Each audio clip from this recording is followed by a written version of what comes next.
So the most important thing that happened today is that it was revealed that Steve Bannon, the president's chief strategist, has been off the NSC. He was originally named to the Principals Committee, which is a really high-level meeting that happens weekly, where you have the top people in every single agency coming together to basically coordinate on national security policy. And it was a really controversial move when he was first put on the Principals Committee in particular, because a lot of people felt that, you know, as his role as a policy advisor had no real place to deal with national security matters of that sensitivity, high level of sensitivity. And so he has been taken off of the NSC completely. Now, a White House official I spoke to explains the move as sort of a business as usual change. He says that basically what happened is Steve Bannon was put on the NSC originally just to make sure that the president's vision was being implemented originally. So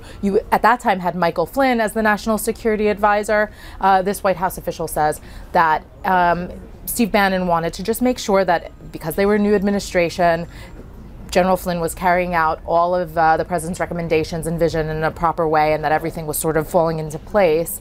And it was always sort of figured that he would eventually leave the NSC. Now we have a new national security advisor, of course, because General Flynn was asked to resign in early February because of his contacts with Russian officials. And so the current national security advisor, H.R. McMaster, they say is really carrying out the president's vision accordingly. And so there was no longer a reason for Steve Bannon to be on the NSC, and so he basically has left. Now, a lot of us were really pressing the White House to clarify if Steve Bannon was there because Michael Flynn was under suspicion, if there was anything, odd going on in the beginning that they felt they had to have close watch of him. The White House completely denies this. They say that it was just a new administration, it was business as usual, and this too is business as usual.